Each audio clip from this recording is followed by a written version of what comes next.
ஒரு முறை இந்த ரைஸ் கேசரி பாத் செஞ்சு பாருங்கள். ஃப்ளேவரும் டேஸ்ட்டும் அட்டகாசமாக இருக்கும். இதை ரொம்பவே ஈஸியாக பிகினர்ஸ் கூட செஞ்சிட முடியும். எப்படி செய்கிறதுன்னு வீடியோக்குள்ளே போய் பார்க்கலாம் வாங்க. Hi friends, welcome to my channel Ooty food court. இப்போ தான் நம்ம சேனலை ஃபஸ்ட் டைம் பார்க்குறீங்கன்னா சப்ஸ்கிரைப் பண்ணிக்கோங்க. பக்கத்தில் இருக்க பெல் ஐக்கானையும் கிளிக் பண்ணிவிடுங்க.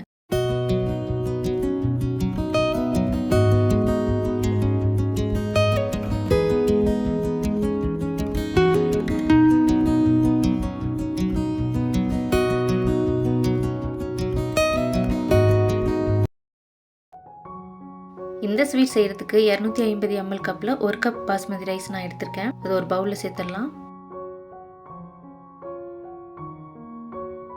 தண்ணி சேர்த்துட்டு 2 தடவை நல்லா கழுவி எடுத்துக்கோங்க.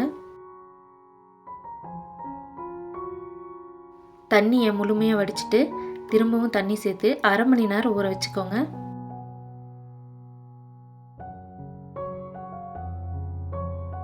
அரை மணி நேரம் அரிசி நல்லா ஊறினதும் ஒரு பாத்திரத்தில் 1.5 லிட்டர் தண்ணி சேர்த்துக்கோங்க.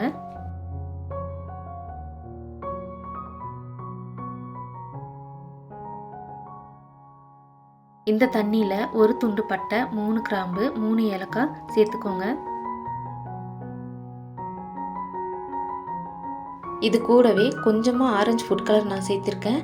நீங்கள் விருப்பப்பட்டீங்கன்னா சேர்த்துக்கோங்க, இது ஆப்ஷனல் தான். இந்த கலர் நல்லா மிக்ஸ் ஆகிற மாதிரி நல்லா கலக்கி விட்டுருங்க.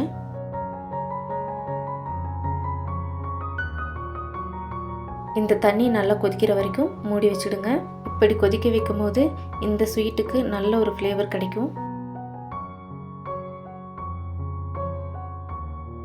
ஊற வச்சிருக்கிற அரிசியை தண்ணியை நல்லா வடிச்சிட்டு இந்த கொதிக்கிற தண்ணியில் சேர்த்துருங்க. அரிசியை நல்லா கலந்து விட்டு வேக வச்சுக்கோங்க. சாதம் நல்லா வெந்திருக்கணும். வெந்ததுக்கப்புறம் பார்க்கலாம்.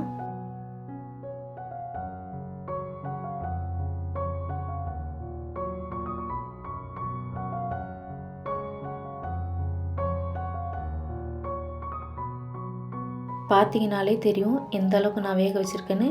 இது மாதிரி வெந்திருக்கணும். இப்போது இந்த சாதத்தில் இருக்கிற தண்ணியை முழுமையாக வடிகட்டி எடுத்துகிட்டு வந்துடலாம். இந்த சாதத்தை மறுபடியும் அடுப்பில் வச்சுட்டு அடுப்பை சிம்மில் வச்சுக்கோங்க. அரிசி எடுத்த கப்லேயே 3/4 கப் சர்க்கரை நான் இதில் சேர்த்துருக்கேன். உங்களுக்கு இன்னும் அதிகமாக ஸ்வீட் வேணும்னா நீங்கள் இன்னும் கூட சேர்த்துக்கலாம். நான் சேர்த்துருக்க சர்க்கரைக்கு இந்த ஸ்வீட் ரொம்ப மைல்டாக தான் இருக்கும். இந்த சர்க்கரை கூடவே 2 டீஸ்பூன் நெய் சேர்த்துக்கோங்க. உங்களுக்கு நெய் எவ்வளோ வேணுமோ அவ்வளோ சேர்த்திக்கலாம். சர்க்கரை நல்லா கரையிற வரைக்கும் கிளறி விட்டுருங்க. அடுப்பை சிம்லேயே வச்சு தான் கிளறணும். அதிகமாக வச்சிட்டிங்கன்னா அடி பிடிச்சிரும்.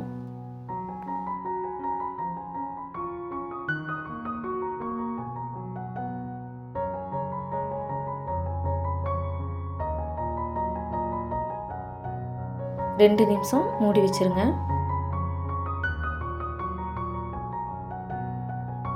ஒரு பேனில் 2 டீஸ்பூன் நெய் சேர்த்துக்கோங்க.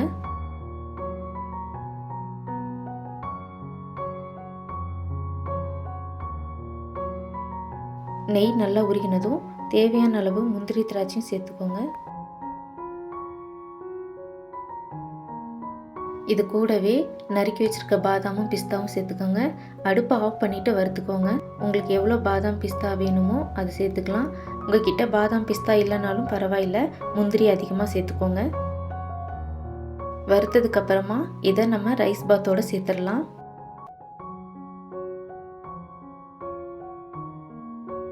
அடுப்பை ஆஃப் பண்ணிவிட்டு சேர்த்துக்கோங்க. இது கூடவே செரியும் கொஞ்சம் கட் பண்ணி சேர்த்துக்கோங்க. டேஸ்ட் ரொம்பவே சூப்பராக இருக்கும். இது கூடவே டூட்டி ஃப்ரூட்டியும் சேர்த்துக்கோங்க.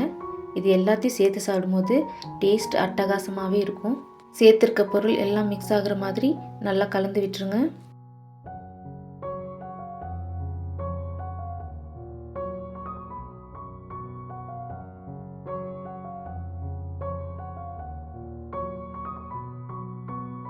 சூப்பரான ரைஸ் கேசரி பாத் தயாராகிருச்சு.